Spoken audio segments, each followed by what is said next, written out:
Welcome, villagers, to the village hidden in the stories. I'm your guide, All Kage, the creator and author behind all the what-if stories you see on this channel, powered by your amazing suggestions. Every story you hear is written, edited, and produced by me, so if you're ever wondering who's behind the magic, it's me. I hope you enjoy today's video. If you're new here, make sure to subscribe, hit the bell icon to stay updated, like the video, and don't forget to drop your what-if ideas in the comments. Today's story is, What If Naruto Was in the Owl House Part 1, Season 2. This first part is more like an intro to the rest of the story, so it's a bit short. As for the series, again I hope to finish it. Before we dive in, it's shout-out time. Huge thanks to everyone who comments and supports the channel, keep them coming. And a special shout-out to my Shinobi Patreon members, Omar and Francios Lyman. Your support truly means a lot. If you'd like to support the channel, get ad-free videos, early access to transcripts, and more, the Patreon link is in the description. Also, don't forget to join our Discord village. It's the perfect place to hang out, discuss stories, share ideas, and get updates faster. The link is in the description. Now, without further ado, let's jump into this what if. Part 1, The Hard Truth. The trees swayed against one another, pushed by a silent wind, yet no birds chirped among their branches. Dark green grass bent toward the blazing sun above, but there was no rustle, no skitter of insects hidden beneath it. It was bright, sunlight glaring over the small town below, but everything felt muted. Quiet, like a brief calm waiting to be broken. A signal for a storm. The air shifted through the forest, building speed, building pressure, until it felt like something was about to burst. The wind rolled forward in a low quake, wrapping around an old, decrepit house barely standing after decades of neglect. It looked eerie, not alive, but not entirely dead either. Haunted, almost supernatural. Still, the house wasn't the reason the air had changed.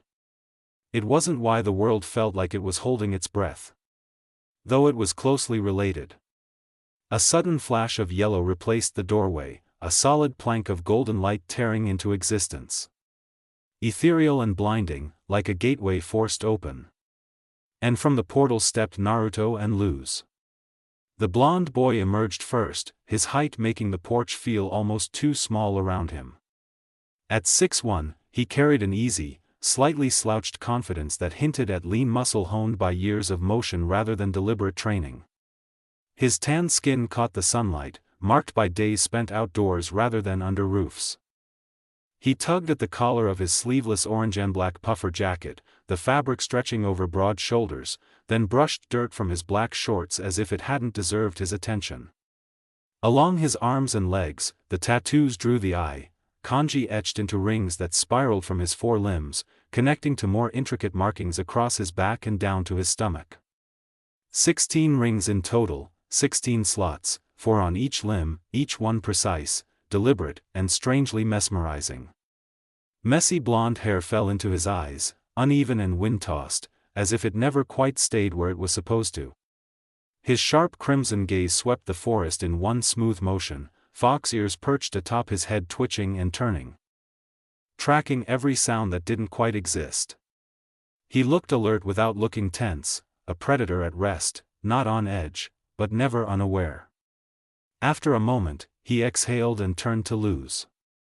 "No one's around," he said simply, boredom seeping into his voice. Luz stepped out beside him, noticeably shorter but no less present. At 5'8", she stood straight, her posture more confident than it had been months ago, even if there was still a nervous energy humming beneath her skin. Her darker complexion contrasted softly with the light around them, warm and grounded. Her build was slimmer through the waist and shoulders, fuller through the hips and thighs, balanced in a way that felt natural rather than deliberate, most of it hidden beneath layers she clearly preferred. She smiled, rolling up the sleeves of her purple jacket. White lines spilled down from the similarly colored hood in thick streaks, the fabric loose enough to obscure her shape, including the curve of her chest, like armor she hadn't realized she'd chosen. Her dark and light purple witch's cloak was draped over it, resting comfortably across her shoulders and trailing down to the slim shorts she wore beneath. Her hair, thick and dark, was pulled back loosely, a few curls already escaping to frame her face, stubborn, expressive, and entirely unwilling to be tamed for long. "You think the cloak with the new jacket is a bit much?" she asked, glancing at him. "I know what we're about to do is kind of world-breaking for most people, so I wanted proof before we went and, well, you know." Naruto shrugged, stepping off the porch, eyes still lingering on the trees. The wind had died down, the forest sounds returned all at once, like they'd never been gone at all. He shook his head, the lingering sensation leaving a bad taste behind. Luz pulled out a key, a brown wooden one with a large yellow eye-shaped button set into it, and pressed it. Behind them, the golden gate snapped shut with a sharp slam. The portal door, the same brown as the key with its sharp yellow eye at the center, folded in on itself, shrinking until it became a simple wooden suitcase. It floated away, disappearing somewhere unseen. Luz stepped back beside Naruto, ready. That was the last thing said before she started forward, leading the way with certainty, even after 3 months away. Silence stretched between them after a few steps, feeding Naruto's thoughts. After all this time, why now? Things had settled, at least a little, even after only 3 days. He knew something still lingered after Bellows's death, something unresolved in the air, but this felt different. Sudden. Naruto glanced at Luz, then let out a low hum to get her attention. "So how exactly do you want to do this?" he asked, like the question might magically sort everything out. She looked at him, eyebrow lifting. "Do what? Exactly?" "I mean explaining everything to your mom," Naruto drawled, eyes shifting forward again. "I know I said it'd be good to tell her eventually, but dropping the demon realm on a human all at once just kinda seems." He paused, then looked back at her, expression turning knowingly dry. "Like the exact thing you'd do." Luz let out a mischievous chuckle. "That's seriously messed up," Naruto deadpanned. "She'll be fine," Luz waved it off, then hesitated. "I think." Her smile softened, turning sheepish. "I don't want her to freak out, but it would be fun to see my mom's reaction when she realizes magic is real." "That would be a sight," Naruto admitted, mostly to himself. He pictured it briefly, tone drifting thoughtfully. "I don't usually get to gauge human reactions like this," he said before slipping back into that familiar mix of teasing and lazy indifference. "Honestly, I didn't think you'd want me to come along." "It was better than bringing King," Luz shot back, then shrugged. And Ida didn't want to explain everything.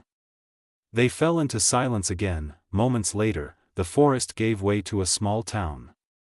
Gravesfield carried on, blissfully unaware of the 2 teens who had just stepped into it. Luz followed paths she knew by heart, leading them to her family home, the one she'd been away from, the one she loved even if it never fully understood her. Naruto had to admit, it looked simple. A far cry from the chaos and clutter of the Owl House. The neighborhood itself was quiet, like it only whispered what it knew. They stopped at the front door. Memories from the moment she'd left rose unbidden, making Luz hesitate before she squared her shoulders.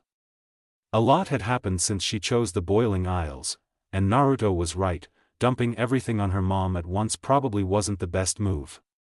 She turned to him. "Maybe we should ease her into everything," Luz said, stepping back from the door. "I don't want her panicking out of nowhere."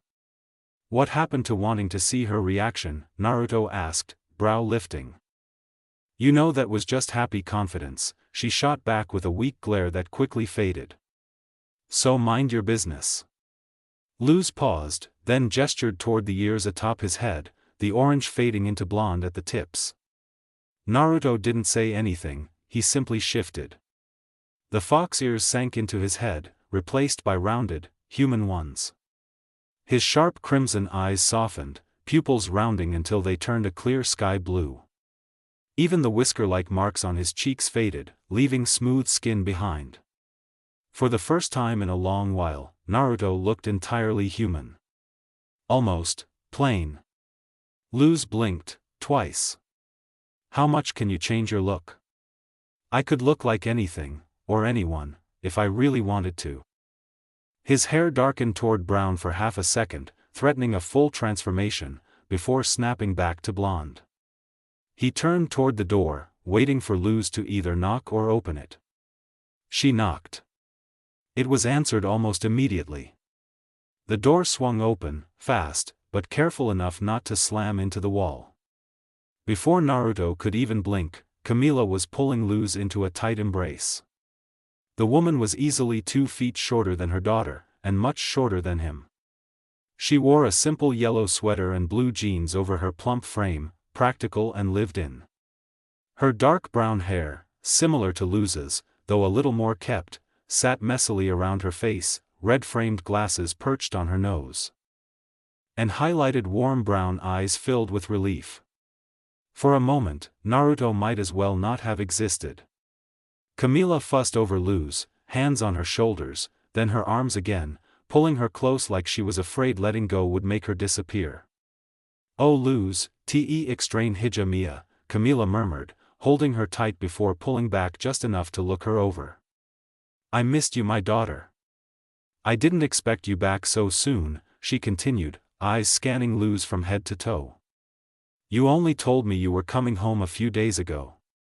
Luz let out a sheepish laugh as Camila cupped her cheeks, gently turning her face from side to side. "I just couldn't wait to get home," Luz said, a half-truth. And they both knew it. "That's an understatement," Camila chuckled in that unmistakable mom way, before her expression shifted, curiosity creeping in. "Although, I do have a few questions, mostly about this cape." She tugged lightly at the purple witch's cloak draped over Luz's shoulders. Luz stiffened. Naruto caught it instantly, the tension, the second-guessing, the regret already sinking in. He had to bite back a chuckle. Then Camila finished her inspection. Her gaze lifted. And landed on him.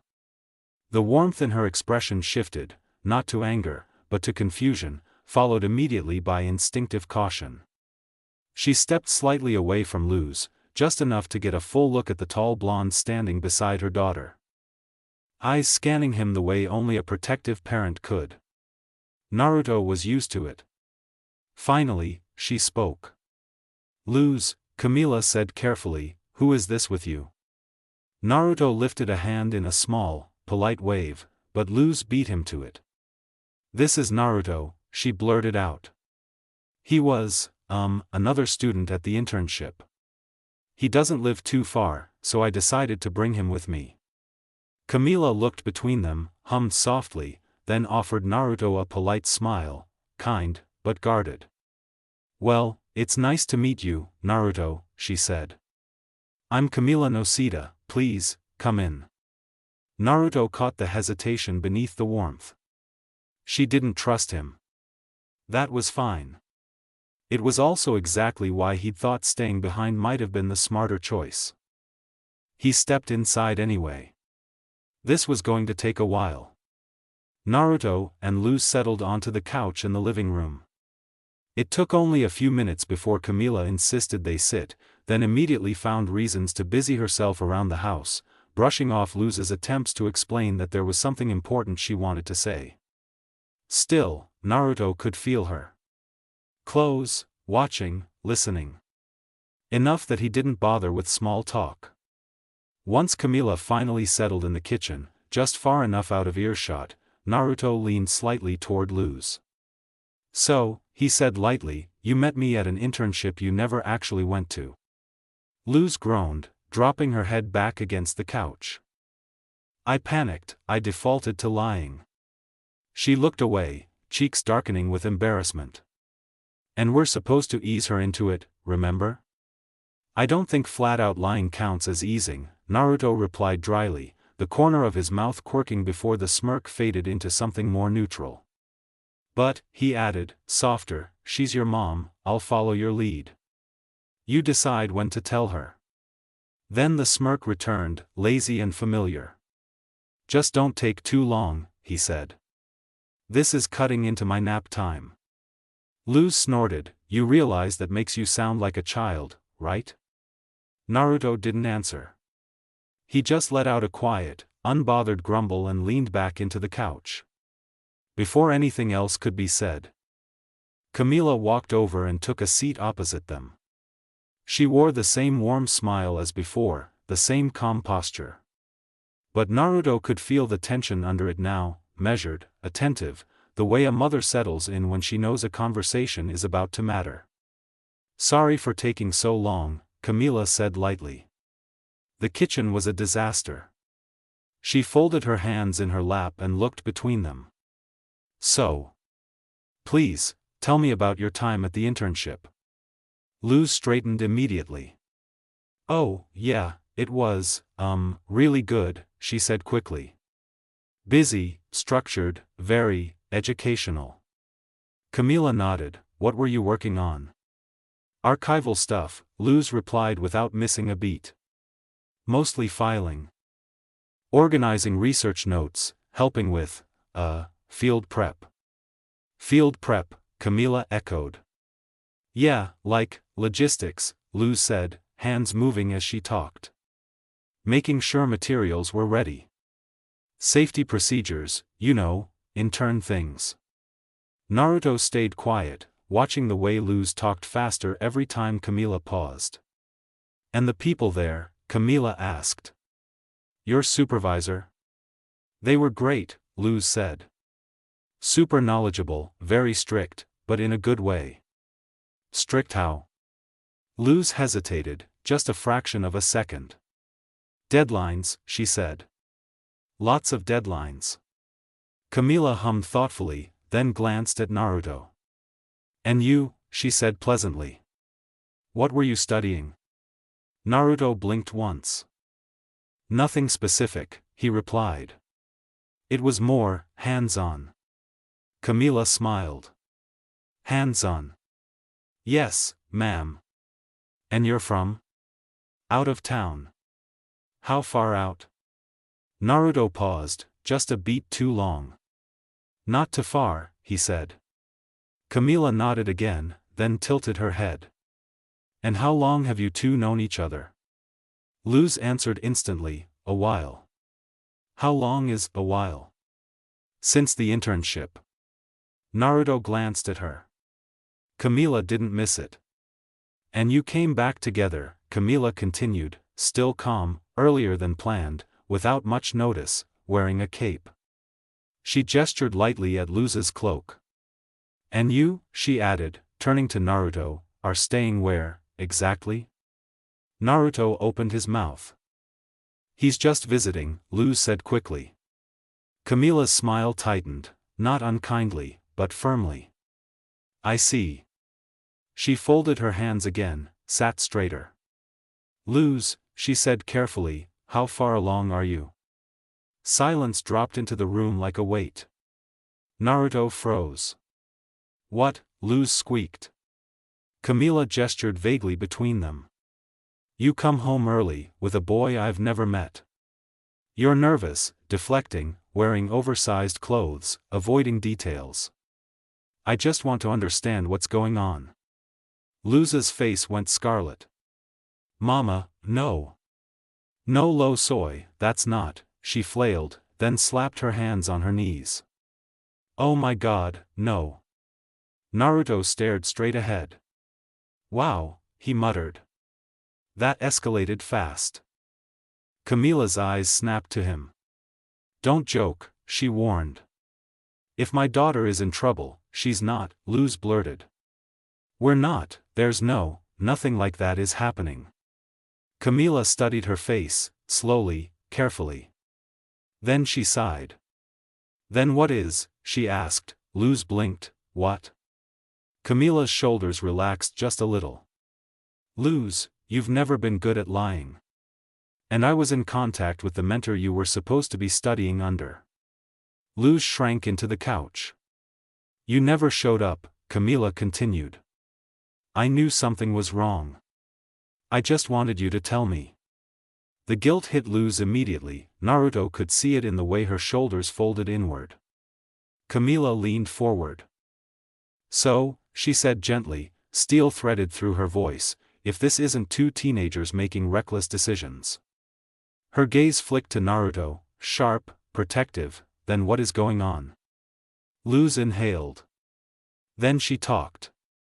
She told Camila everything, about the portal, the boiling isles, magic, witches, demons, and the owl house.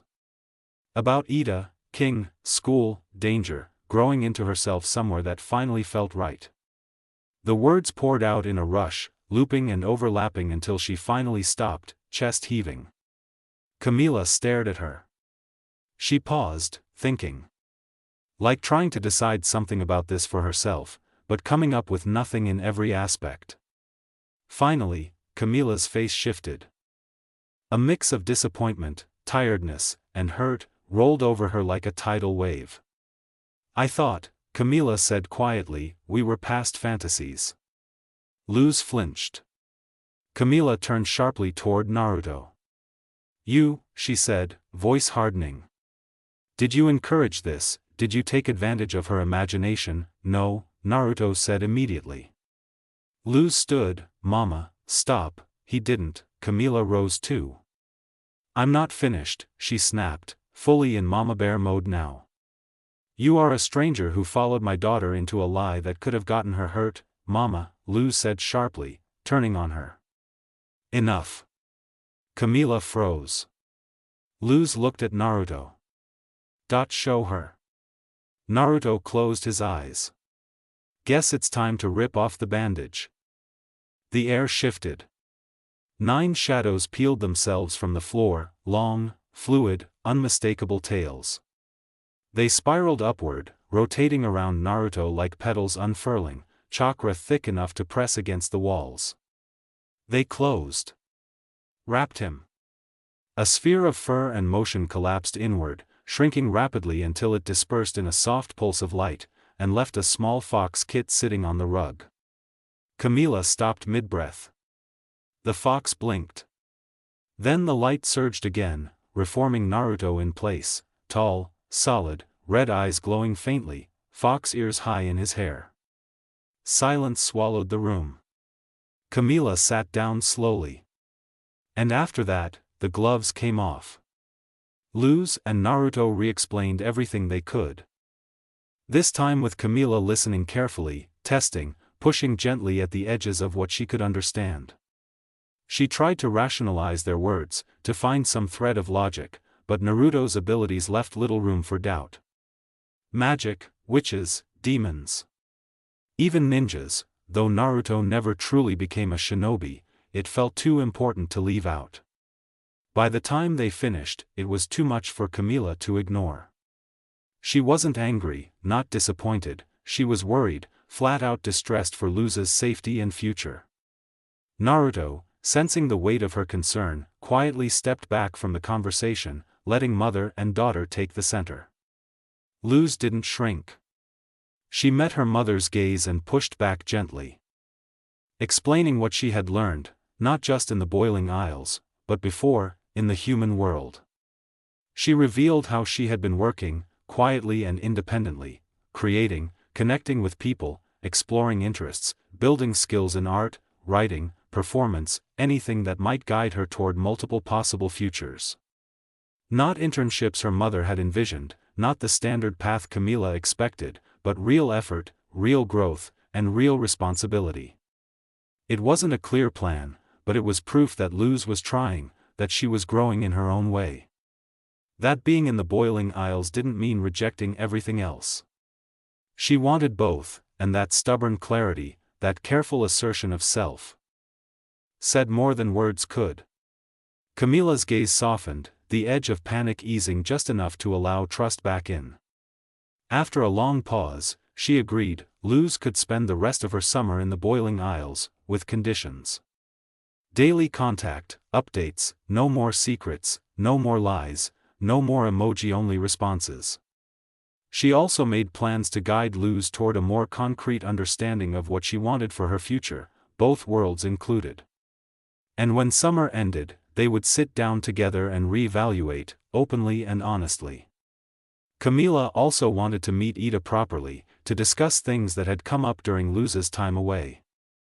Naruto, standing nearby, smirked faintly at the thought, wondering whether discuss meant a polite conversation. Or some motherly beating Ida wouldn't forget. For now, it was enough. Luz and Naruto prepared to leave, and Camila hugged her daughter tightly, a goodbye for the moment, but neither believed it would last long. The portal flared, light spilled across the room. And for the first time, leaving didn't feel like running away. It felt like a promise, to herself, to her mother, and to both the worlds she was learning to hold. It felt like she was looking back without pausing in her path, moving toward the future while still acknowledging what she'd left behind. Naruto shifted on the roof of the owl house as the thought settled in. For a moment, he stayed still, watching the orange grass sway below. The forest leaves echoing the same warm hue. The wind brushed through his hair softly, freely, and he let his thoughts follow. Luz was able to look back. Without being pulled under. She could keep both. That was what he'd wanted for her, the whole reason he'd fired a tailed beast bomb point blank into Bellows in the first place. So she wouldn't be forced to choose. But it made him wonder, if he should be looking back too. Naruto reached into his puffer jacket and pulled out a scroll. The scroll. The one he'd taken from Bellows. The one that promised a path back to a world he barely remembered anymore. He stared at it for a moment, sharp red eyes tracing the coarse paper. The slight tear along its edge. It felt old, but not because of time. Slowly, he unrolled it. What greeted him was exactly what Bellows had promised. A seal array. A work of art, perfectly, impossibly crafted, complex kanji wove over one another like a circuit, like something not just written, but forged. Even Jiraiya would have been impressed. Naruto certainly was. Space-time seals were notoriously difficult, but this, just from looking at it, it could work. With modifications, of course. Still, it raised questions. How had Bellows made this? Why would he want Naruto to return to Konoha after all these years? There were no answers waiting here. What Naruto really needed to know was simpler, and heavier. Would he actually go back? Would he return to a place that had never truly felt like home, especially after everything that had happened? He'd thought about it before. He could admit that. Mostly to chase answers that still clung to him, questions that never quite let go. But, Naruto's eyes narrowed. He rolled the scroll back up and slipped it into his jacket, tucking it in close, safe, just in case. He needed clarity. A different point of view. And there was only one person he trusted to give him that, for something like this. Amity was around Naruto's age, close to Luz's height. Slim but softly curved, her frame was toned by years of disciplined magical training, strength worn quietly. Not performed. She wore a loose black shirt, a silver necklace resting against her collarbone, its purple pendant catching faint light, and fitted black pants that moved easily with her. Her pale skin contrasted sharply with her golden eyes, which were half-lidded in idle thought. Loose strands framed her face, her hair pulled into a ponytail far less rigid than the one she used to wear. It wasn't the style of a prodigy anymore, just someone still figuring herself out. Brown roots were beginning to show through the dyed green.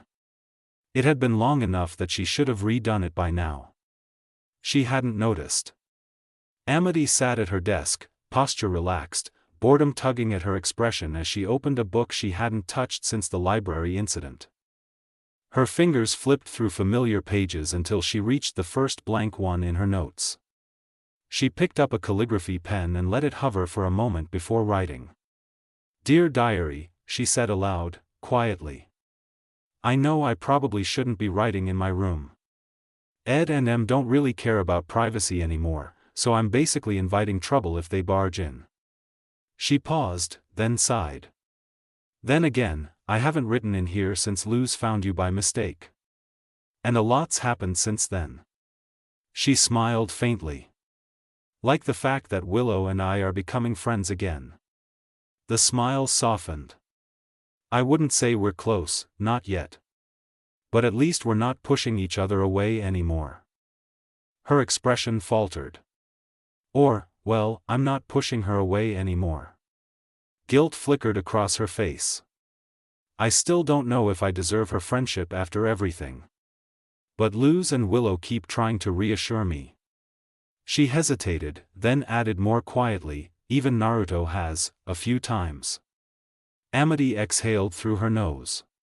Speaking of Luz the human, and Naruto the demon fox, she continued, that fond smile returning despite herself. I'm dealing with something I've never really had to think about before. She tapped the pen against the page, searching for words. It's hard to explain, or maybe I just don't know how to put it into words yet. She paused, eyes unfocusing as she stared at the paper. After a moment, she sighed again, lower this time, almost fond, as if imagining them both. They've both become really important to me over the last few weeks. More than I'd ever admit out loud. And now I keep wondering. Why? Her pen hovered. Why I feel like this about both of them, or if I even feel anything at all. She swallowed. Maybe it's just in my head, maybe I'm overthinking everything. Her brows knit. But I'm usually sure about things like this. The pen lowered, unmoving. I don't know anymore, I don't know where this is going. And I don't think I have it in me to make any kind of decision, especially one like that. Silence settled in the room. Moonlight spilled softly through the window, casting pale shapes across the walls. It illuminated how little the room had changed since she was a child. It was the same room. Just a bigger bed, no toys, and shelves filled with books instead. Before Amity could write anything more, a quiet sound drew her attention. A knock. Not on the door, but a light tap against the window. Knuckles, or maybe a paw. Amity turned to her right. Her gaze drifted to the glass, or rather, to what rested just beyond it, perched lazily along the narrow edge of the windowsill against the twinkle of night. One of the very people Amity had been thinking about sat there now. Naruto, in his small fox form, tail curled neatly around himself. Watching. Waiting. Amity blinked. She hadn't expected that, it was probably a coincidence, at least, that's what she told herself, but it didn't really change anything. She stood, hesitated for half a second as her expression soured, then smoothed it away. Whatever she felt, she tucked it down and replaced it with a smile. Not too soft. Just warm enough, after everything they'd been through together. She pushed the window open. Took you long enough, Naruto drawled, punctuating it with a lazy yawn. He hopped inside, paws clicking softly against the floor as he padded toward the center of the room. Amity's expression soured immediately. It took me all of 1 second to open the window. She rolled her eyes. If you get that tired of waiting, why not just sneak in? Naruto cocked his fox head at her. That takes effort, he replied, smirking. Then he started looking around, slow and deliberate, like he was cataloging the room. Why do I respect you so much? Amity muttered. Because I beat you at the convention, Naruto answered smoothly, still inspecting. She didn't argue, though that was only part of the reason. Amity closed the window with a quiet click and moved to her bed, sitting down softly while watching Naruto scan her room. The fox jumped up onto her desk. The desk. Amity's eyes widened. Her diary was still open. Embarrassment and dread rushed through her veins, but before she could lunge forward, Naruto's tail flicked out, snapping the book shut. You should really be more careful with your book of secrets, he said simply. That didn't stop her face from heating. She grabbed the diary quickly, turning away just as fast so he wouldn't see the blush creeping up her cheeks. There was a brief silence. Then, hesitating, she asked, You didn't see what was in there, right? Naruto sprawled out on the desk, like the question alone bored him. No, he said. Didn't look, I don't do the peeking thing. None of my business. Amity let out a quiet sigh of relief, then glanced back at him. Could have fooled me. It wasn't an insult, more an observation. Naruto always watched. Always noticed.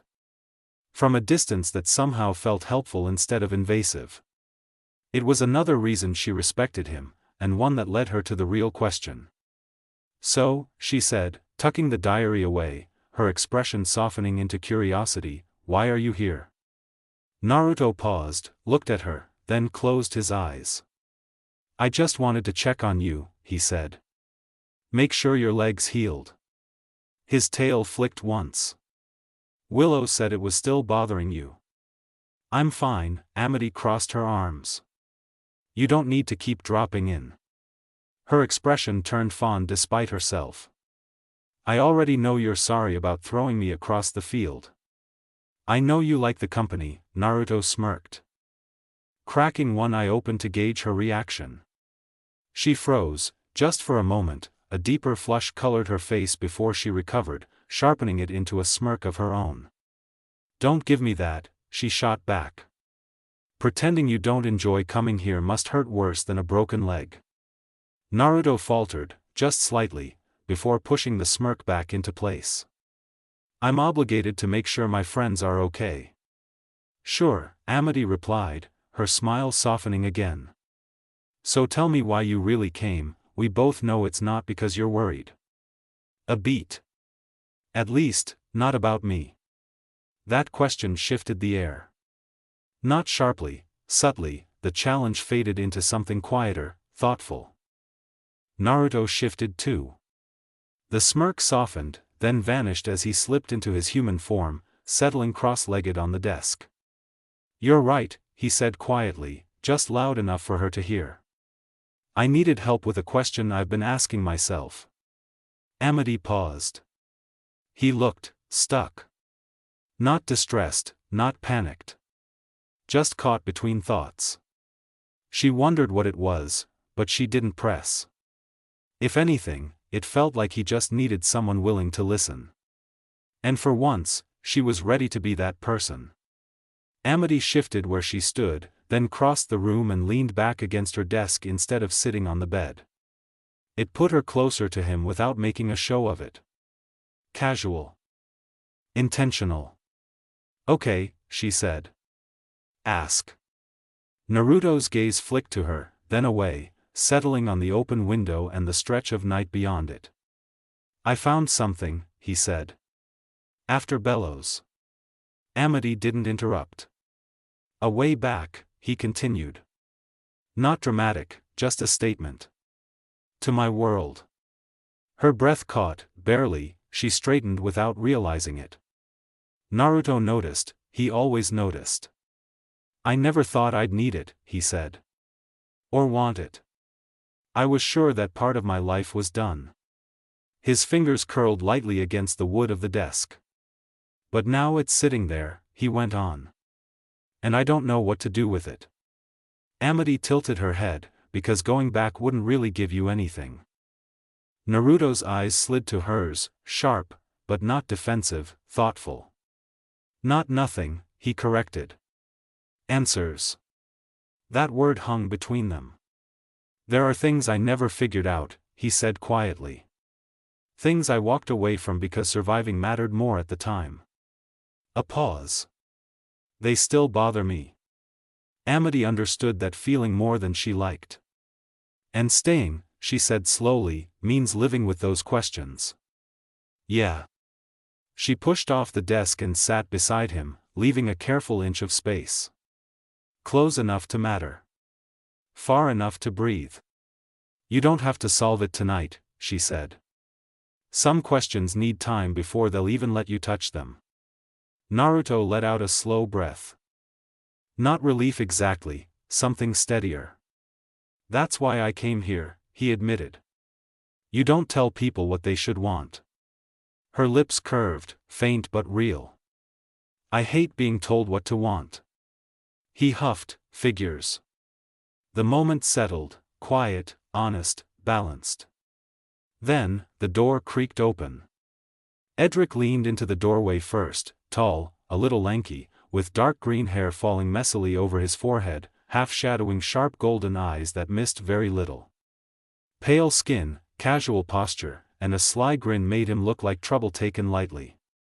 He wore a loose black shirt layered under a deep blue jacket, paired with black pants that allowed easy movement, practical, but still stylish in a mischievous way. Amira stood beside him, same height but deliberate in her stance. Her green hair was pulled into a long braid over one shoulder, neat without being rigid. Golden eyes mirrored her brother's, though hers measured more than sparkled. She wore a fitted blue top under a short black jacket, and sleek black pants. Confident and composed, she moved with ease, never shying from personal space, especially around foxes. "Well," Edric said. "This is new." Amity stiffened. "You didn't knock." "We did," Amira replied easily. "You didn't answer." Her gaze slid past Amity and landed on Naruto, already shifted back into his fox form, lounging like he belonged there. "Oh," she added, smiling. "Fox boy." Naruto didn't even open his eyes. "You're loud."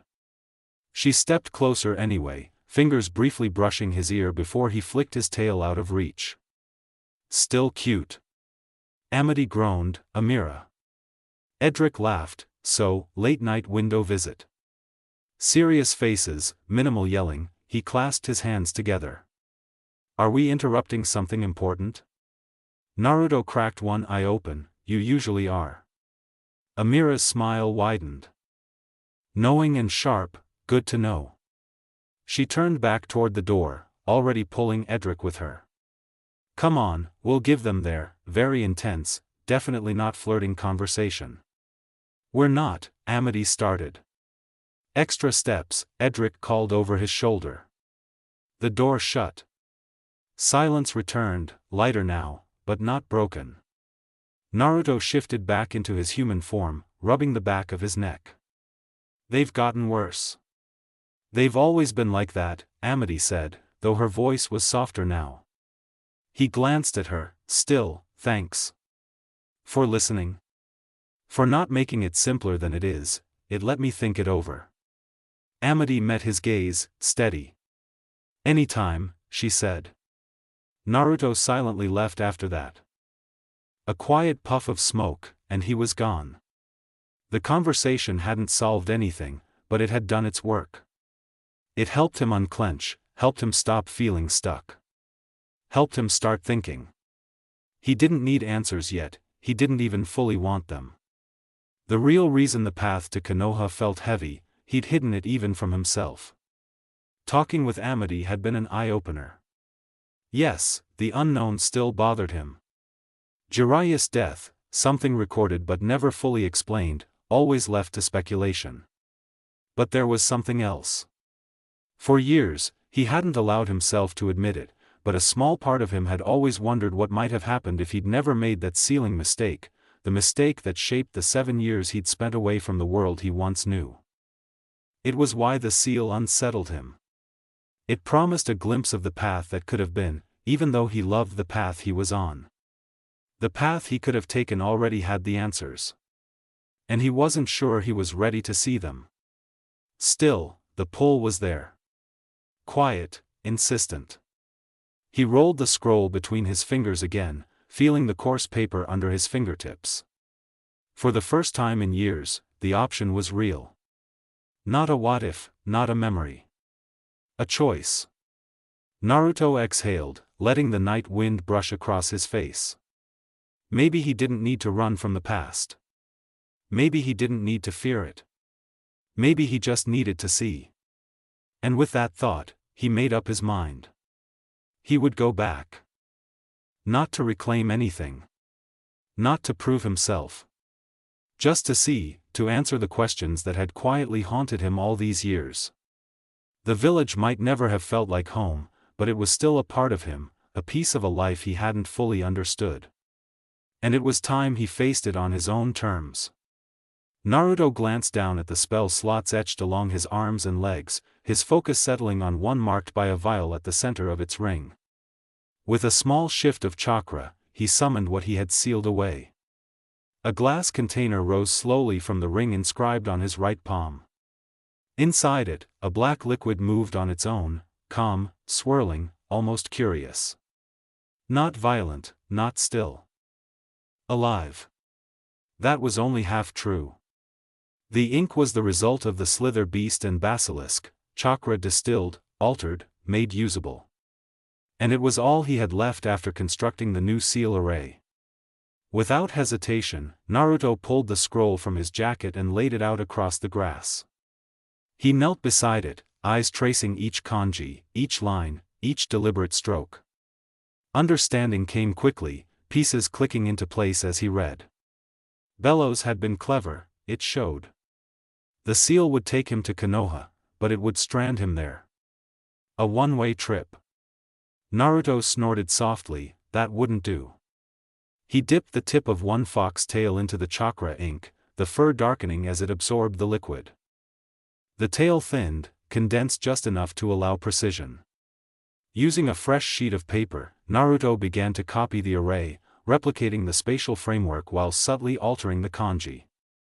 Not rewriting the seal. Correcting it. The movements were quick, controlled, confident. Exactly how Jiraiya had taught him. And within minutes, the seal was complete. Naruto didn't waste any time activating the seal. One steady pulse of chakra filtered into the markings, deliberate and controlled, and the seal responded immediately. There was no spectacle.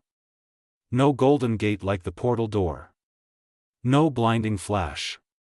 No violent pull or roar of space tearing itself open. It was the kind of teleport you'd miss if you blinked. One moment it was night. The next, it was day. Naruto found himself standing in shadow, exactly where he'd intended. A narrow alley tucked between two buildings, stone walls worn smooth by time and weather. Sunlight spilled in from the street beyond, stopping just short of where he stood, leaving him half hidden in the cool dark. Small, unassuming, unseen. Perfect for someone who wanted to look without being noticed. Still, Naruto didn't move right away. He let himself feel it first. The air was different here, drier, familiar in a way that tugged at muscle memory more than emotion. Chakra moved through the village in subtle currents, layered and overlapping. Orderly. Structured, alive. Konoha. To be sure, he needed a better view. In a flicker of motion, Naruto shifted into his small fox form. His body compacted smoothly, for replacing skin in a practiced blur. He sprang upward, claws catching stone as he vaulted from one wall to the other, bounding higher with effortless precision. The climb was instinctive, almost lazy, like he'd done it 1,000 times before. He crested the rooftop in seconds. From there, the village opened up. Konoha stretched beneath him, familiar and unfamiliar all at once. The streets were busier than he remembered, wider paths, reinforced structures, subtle changes that spoke of growth rather than reconstruction. Nothing dramatic. Just progress. The kind that happens when time is allowed to pass uninterrupted. His gaze lifted naturally, drawn toward the mountain. The Hokage faces watched over the village as they always had, but there was a new one now. A fifth. The stone carving depicted a woman. Younger than the others, from what he could tell. Long bangs framed her face, though the detail was softened by stone and distance. He couldn't make out much beyond that, no clear expression, no defining features, but the presence alone was enough. So the seat hadn't stayed empty. Good, he thought, without quite knowing why. His eyes drifted back down, tracing rooftops, alleys, training fields. Some landmarks were gone, others had shifted. A few stubbornly refused to change at all. Konoha hadn't become something new, it had become more itself. And somehow, that made the distance sharper. Naruto exhaled slowly and turned away from the edge. If he was here, he might as well start somewhere familiar. He slipped back into the shadows, moving across rooftops with practiced ease, keeping low, quiet, unremarkable. Patrols passed beneath him without pause. No sudden flares of attention, just another presence the village didn't quite notice. It didn't take long to reach his old neighborhood. The building was still there.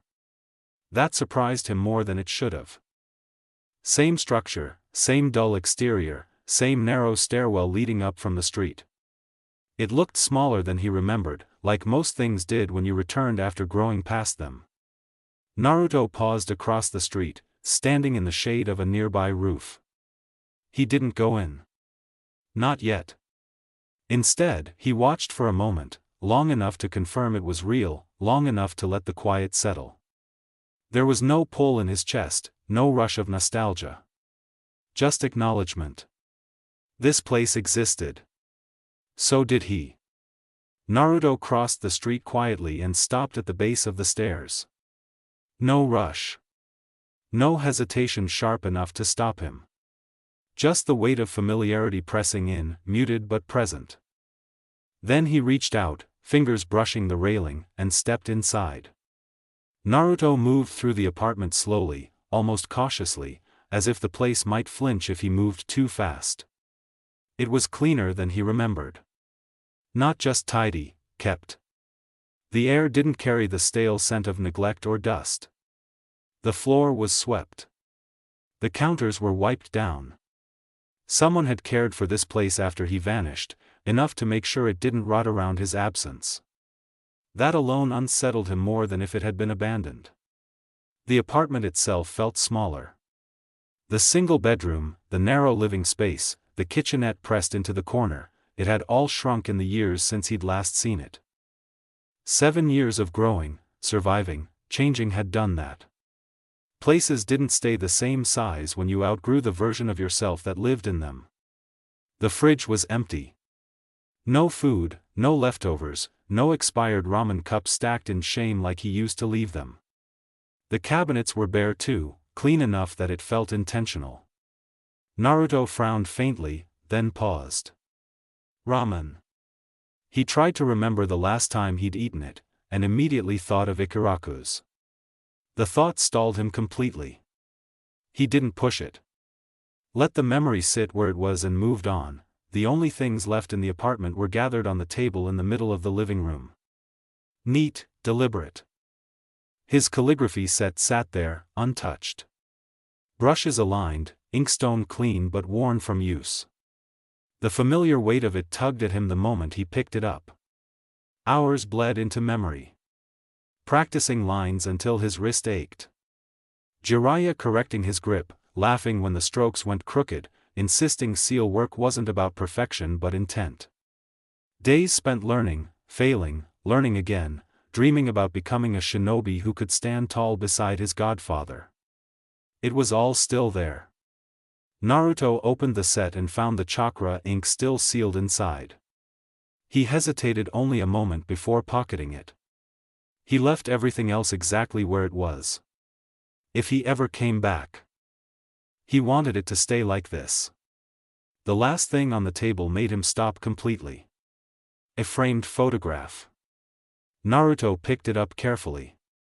He was 10 in the picture, shorter, softer. His face was rounder, smile wide and unguarded. His blue eyes were bright, still fox-like, but less sharp, less burdened. The whisker marks on his cheeks were faint, like they hadn't fully decided to stay yet. Next to him stood a tall man. Even back then, Jiraiya had looked older. Long white hair cascaded down his back in wild spikes, porcupine-like and unmistakable. The metal forehead protector gleamed, etched with the kanji for toad oil. Red robes draped over green tactical armor, worn and familiar. And his eyes, dark brown, sharp, amused, belonged unmistakably to the super pervert. Jiraiya. Naruto cracked then. Not loudly, not visibly, he didn't cry or curse or sink to the floor. But something in his chest loosened in a way it hadn't allowed itself to in years. The sadness came back, Not overwhelming, not crushing, but real.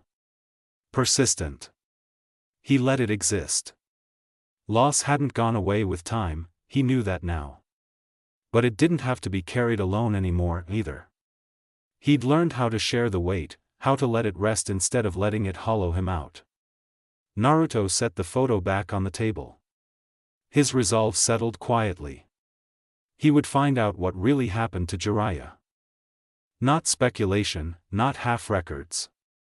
The truth. Classified or not, buried or inconvenient, it didn't matter anymore. Closure mattered more than permission. Someday, he would have it. Naruto left the apartment the same way he entered, quietly, deliberately, closing the door behind him with a soft click. He didn't notice the faint pulse of chakra ripple through the building as he stepped away. Or the silent alarm he'd just tripped. His next visit was a certain shop. Left alone after all these years. Ikaraku's was still standing. That, more than anything else so far, caught him off guard. The shop had been repaired after the fire, subtle work, careful not to disrupt the flow of the street or draw attention to itself. The wood was new where it needed to be, the structure reinforced, the damage erased just enough that only someone who remembered it before would notice the difference. But it was empty. No banners fluttered above the counter, no soft stools pulled up close. No steam rising from a pot that never seemed to empty. No warm, booming laugh from a man who had felt more like a grandfather than most people ever realized. No sharp, familiar banter from a girl who had felt like a sister. Naruto sat in the shadows across the street in his fox form, small, unassuming, just another flicker of life in the city. His tail curled around his paws as villagers passed by, talking, laughing, living. None of them spared the shop a second glance. None of them noticed him. He watched. And thought. If the seal hadn't failed, if he hadn't disappeared when he did, Teuchi still would have been gone, I am too, and Jiraiya. The few anchors he'd had in this village already vanished, leaving nothing behind but absence and unanswered questions. He would have had nowhere to go. No counter to sit at when the world felt too loud.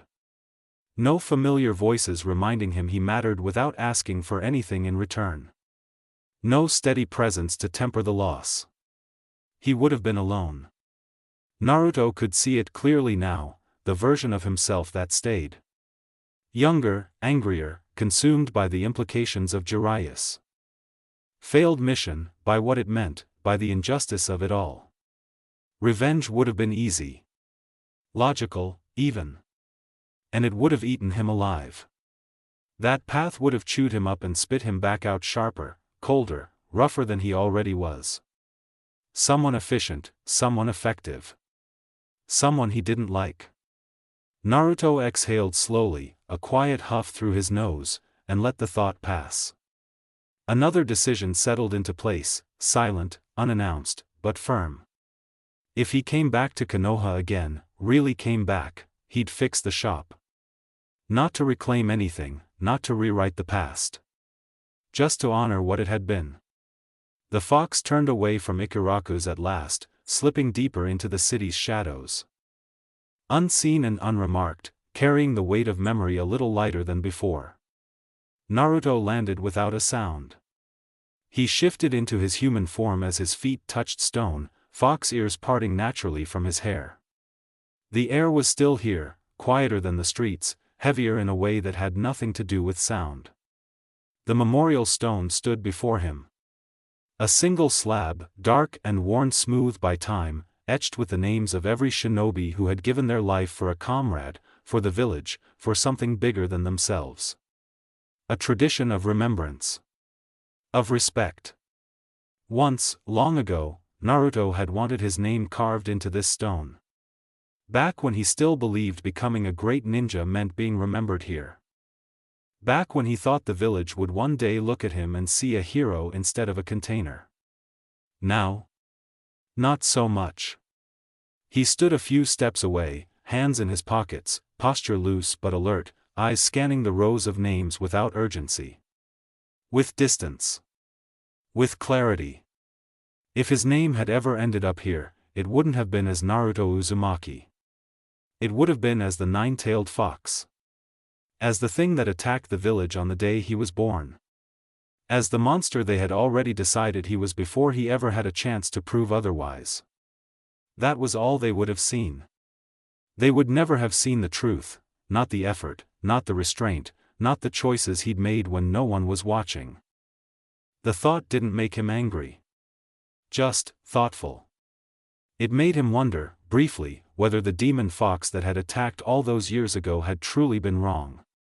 Whether lashing out at a village steeped in fear and hatred had been instinct, or inevitability.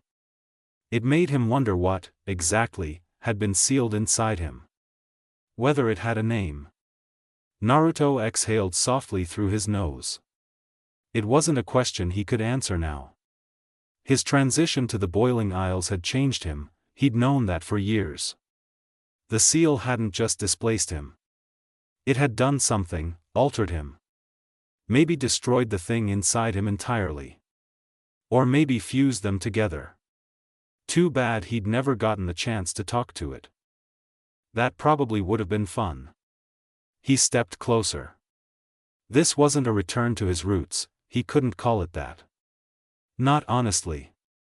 But it was a look back, one he'd needed more than he'd realized. So far, it had been good. The village felt different, lighter. The people he'd passed earlier had seemed happier, less tense, less sharp around the edges. Maybe his absence had given the place room to heal. Or maybe the ugliness had just learned to hide better. Either way, he didn't care. This wasn't closure, not really. And it definitely wasn't the set of answers he'd come looking for.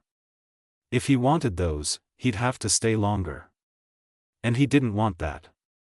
What this was perspective. A look back, like he'd planned. Like Luz had done. A look back with no chains attached. Naruto smiled, just barely. Not closure, but a start. The smile faded as quickly as it came. His red eyes moved across the stone again, slower this time, more deliberate, until they reached the place where a name should have been. Jiraiya. The space was there. Empty. Not blank, scarred. The stone bore the faint marks of old etching, scraped away hastily, as if someone had removed the name after it had already been carved. After it had already belonged there. Naruto stared at it in silence. That wasn't how the memorial stone worked. Names weren't erased. Not for politics. Not for failure, not for secrecy. Only one possibility settled into his chest, slow and heavy, not fear, not hope, but something sharper. Unfinished truth. Naruto didn't move for a long moment. Then, quietly, decisively, he turned away. This trip hadn't given him answers. But now he knew where to start looking. Naruto barely had time to take a step. Before he could move, before he could follow the thread of suspicion tightening in his chest, the air ahead of him shifted. The open training ground stretched wide before the memorial stone, a long, grassy expanse broken by packed dirt paths and ringed with tall, quiet trees. A place meant for practice, for repetition. For discipline. Two figures stepped into view. They hadn't rushed in, they hadn't announced themselves. They were simply there. Both wore standard green flak jackets over dark shinobi clothing, leaf headbands gleaming faintly at their foreheads. Jonin, experienced, alert. One man, one woman. Naruto's eyes narrowed slightly as he took them in. The man was his height, almost exactly. Broad-shouldered beneath layers of armor and cloth, his build compact, efficient, strong, trained. His pale skin contrasted sharply with his dark hair, which jutted out behind him in an awkward, sharp fan, while two long bangs framed his face, casting shadows over his eyes. The sides of his head were cropped close. Black eyes locked onto Naruto with immediate focus. His hand drifted, not hurried, not hesitant, toward the sword strapped along his back. The woman stood half a step behind him. She was tall, maybe a little taller than Luz. Her pink hair was cut sharp and sleek, framing her face with precision rather than softness. Deep green eyes studied Naruto carefully, not hostile, but not relaxed either. She looked unassuming. And that was what made Naruto's instincts flare. The air around her hummed faintly, like coiled tension held just beneath the surface. Strength restrained by discipline, power waiting for permission. Naruto adjusted his stance subtly. Don't underestimate either of them, he decided immediately. The woman stepped forward first. State your business, she said, voice firm but controlled. You entered the village undetected and tripped a silent alarm tied to a well-established memorial residence. Naruto blinked once. Memorial residence? She continued, eyes never leaving his. You don't match any active records. You don't look like anyone from around here. And yet you moved through Konoha like you knew exactly where you were going. Questions followed quickly after that. Who was he? How did he bypass the perimeter? Why that location? Why now? Naruto only half listened. Memorial residence, understanding clicked into place, slow and strange. They thought he was dead. Of course they did. There was no way the same villagers who'd flinched at his shadow had mourned him openly when he vanished. No way they'd lit candles or wept in the streets. So someone specific must have done it. Someone with authority. Someone who cared. Naruto exhaled through his nose. Doesn't matter, he decided. Who cares? I'm leaving, he said flatly. Just had a few things to check. That answer landed poorly. The man's eyes sharpened, darkening with intent. The woman's mouth opened, clearly ready to snap back, but she stopped herself, visibly forcing calm. Sir, she said, slower now, measured, that isn't unacceptable. Fuck off, Naruto replied casually. Silence. The woman stiffened, the man didn't hesitate. Steel flashed. Naruto's crimson eyes caught the movement before the man even moved. With a pulse of energy through the spell slot on his left arm, Naruto summoned his cleaver in a burst of motion, the massive blade materializing into his grip just in time to meet the katana head-on. Metal screamed. The impact shuddered through the air. The black-haired shinobi pushed forward, strength surging behind the strike, but Naruto didn't budge. Their weapons locked, neither gaining ground. Oh, Naruto noted. You're serious. The man kicked back, flipping away to create distance, then came in again, fast. 3 slashes from each side. 6 attacks in rapid succession. Naruto weaved left, ducked under the third, blocked the fourth, jumped back from the fifth, and knocked the sixth aside with a sharp twist of his wrist. Then he surged forward. A wide, sweeping slash from the right, powerful, but restrained. A test, an opening. The man didn't block. He vaulted cleanly over the blade, landing in a crouch before retreating again. Then he drove his sword into the ground. 5 hand signs, blindingly fast. Fire erupted. Not at Naruto, but around him. 50 fireballs burst outward, each the size of his torso, forming a loose dome of flame. Then they moved, twisting, spiraling. Redirecting midair. Naruto frowned, what kind of attack was this exactly? The answer came a heartbeat later. A blast from behind, he twisted away just in time. Another from the right, too fast. It struck him, sending him tumbling across the dirt. He rolled, rose instantly. Burned, singed, stunned. Not out. So that's the game, Naruto muttered. An overwhelming jutsu, directional misdirection, pressure, capture if possible, kill if necessary. Clever.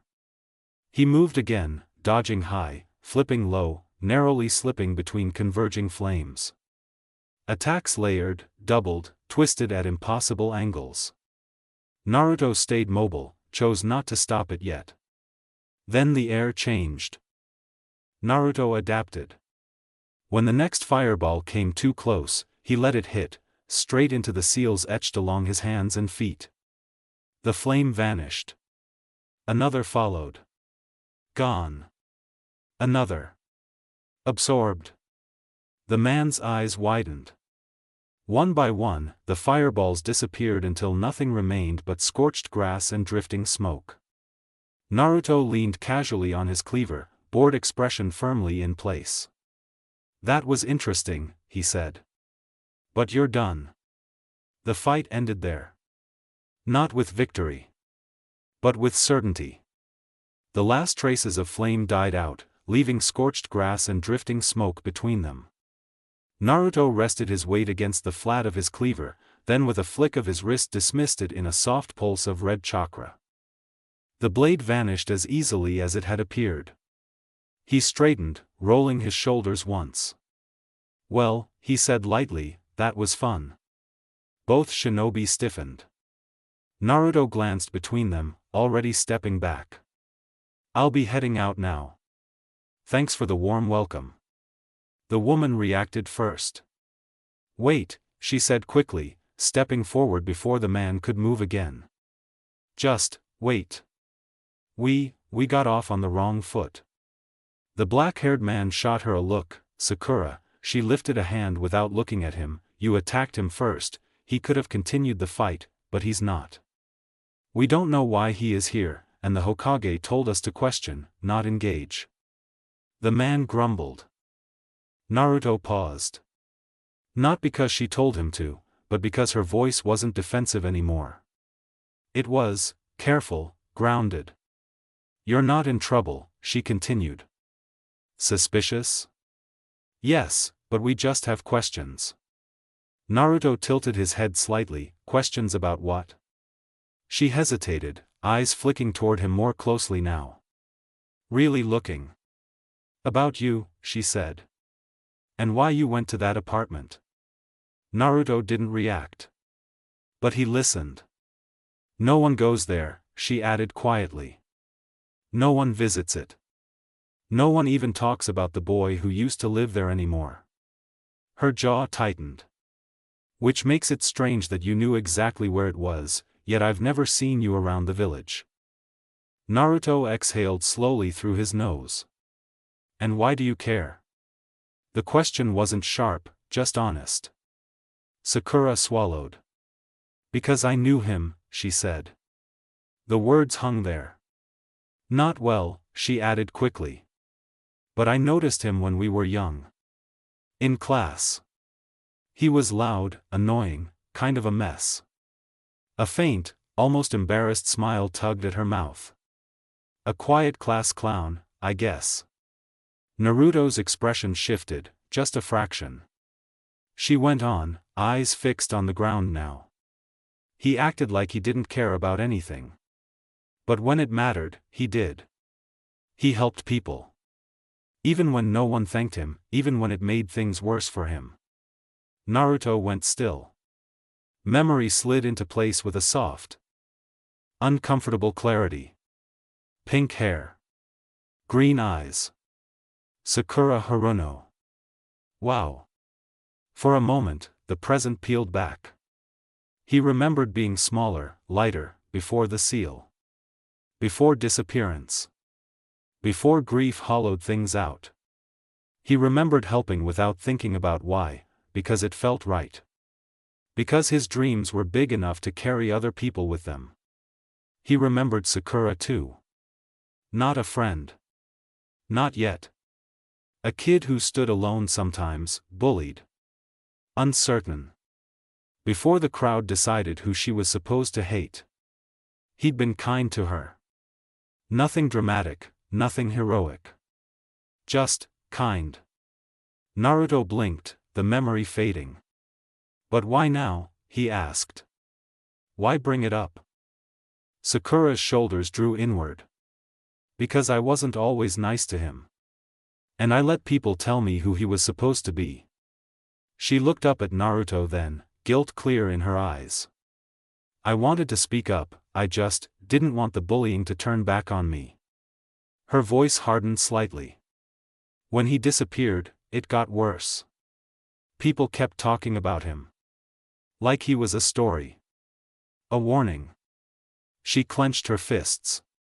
That's when I realized they were wrong. The black-haired man scoffed, "You're romanticizing it.